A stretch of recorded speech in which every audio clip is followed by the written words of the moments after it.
萨基娜生完孩子的第4天，阿里给她带来了一个燃气取暖炉，还帮她加固新房的外墙，防止冷风吹袭。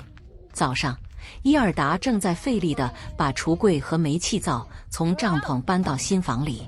虽然阿里多次提醒他，新房里不适合做饭，尤其是刚出生的宝宝和瑞秋都需要特别的照顾，但伊尔达和萨基娜还是觉得在外面的简易帐篷里做饭太不方便。罗亚今天有些闹腾，在一旁哭闹着，闹起了小情绪。她时常这样，以此来获得妈妈的关注，达到自己的目的。昨天，罗亚度过了一个特别的4岁生日，阿里给她准备了一个专门定制的生日蛋糕，一家人在一起围着她庆祝生日，度过了快乐的一天。昨天的兴奋过后，今天的她好像一下子感到失落。萨基娜悄悄地在她耳边说道：“你已经长大了，不该再这样哭闹了。”听了妈妈的一番话，罗亚似乎意识到自己已经不再是昨天那个小女孩，而是一个懂事的4岁大女孩了。罗亚拿着她最喜欢的漂亮裙子，让妈妈给她穿上。昨天她生日的时候也穿过，像是专门为她准备的公主装。萨基娜又再次对罗亚说，她已经长大了，不能总是哭鼻子，而瑞秋还小，需要好好照顾。萨基娜对罗亚有很大的期望，毕竟她已经是家里的大姐姐了，不需要她帮妈妈干很多活，但至少要让着弟弟妹妹，还要帮忙照顾他们。伊尔达将阿里此前买的燃气灶搬进了新房。随着秋天的到来，天气渐渐变冷，山区的环境也变得更加恶劣，风越来越大，在外面做饭的日子变得艰难。屋外突然传来汽车的声音，阿里的货车停在了门口。他今天为萨基娜带来了一个生活中必不可少的设备。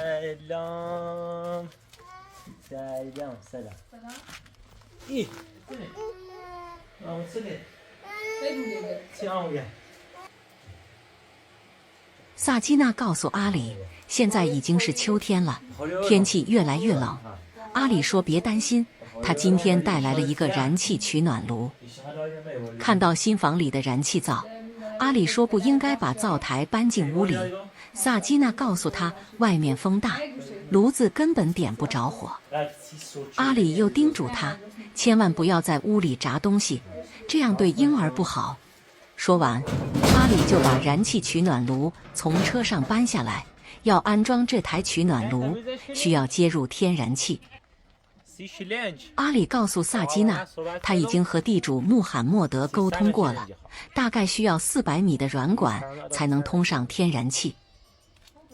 他后续还要去城里把软管买回来才能安装使用，现在就需要计划取暖器的安放位置。萨基娜看了看房间，觉得就放置在角落里即可，暖气会更均匀地散开。萨基娜让阿里明天就尽快把取暖器安装上，现在天气越来越冷了，特别是在山里，海拔高，气温比城里低得多，晚上孩子们睡觉都怕冷。阿里让萨基娜放心，他会尽快把取暖器安装好。随后，阿里又告诉萨基娜，孩子的出生证明已经办好了，他会去城里取回来。萨基娜给孩子取名为阿萨姆，一个在波斯语中常见的名字。萨姆的到来给萨基娜带来了更多的希望。阿里现在要准备开始工作了，他需要加固新房的外墙，以抵御山区即将到来的严寒，保护萨基娜和孩子们，特别是刚出生的小阿萨姆。阿里随即开始行动，搅拌水泥浆，准备覆盖在外墙上，加固墙体，堵住小孔，防止寒风渗透。伊尔达在厨房的角落忙碌着，开始煮米饭，为午餐做好准备。忙完手头的工作后，他还要去帮着阿里。现在，伊尔达拿着簸箕，开始筛除和沙中的较粗颗粒，确保混合材料更加均匀，保证外墙的加固效果。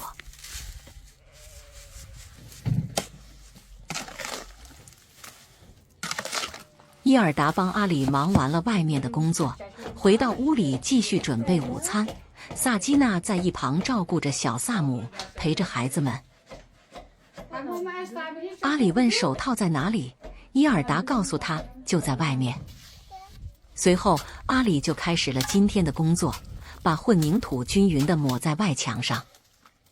在照顾萨基娜和孩子们这方面，阿里一直都表现得无微不至。他不仅细心地考虑到了他们生活的方方面面，还用耐心和关爱陪伴着他们。像阿里这样的付出是极为难得的。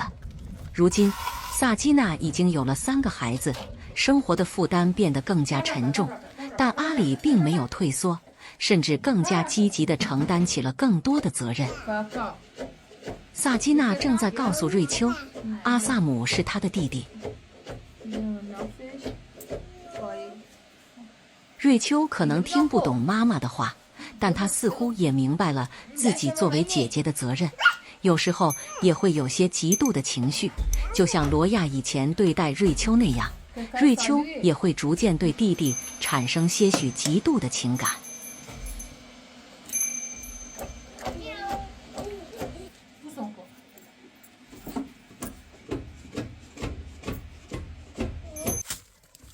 随着混凝土的覆盖，原本的墙体变得更加坚固，这也是一种外在的装饰风格。阿里现在心中只有一个念头，就是要确保新房能够抵御寒冬的侵袭，保护好萨基娜和她的3个孩子。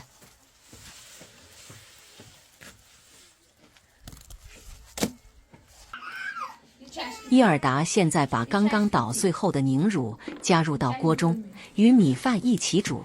这是一道当地的传统食物，传承着游牧民族的独特风味。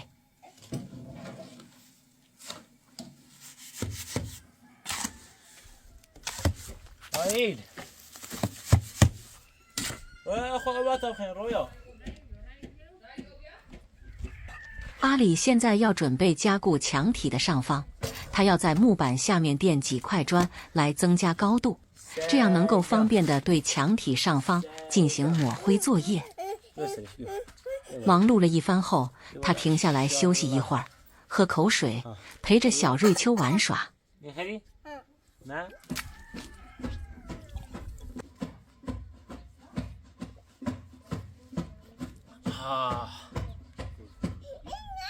برام تو تامش سیمانه بزنم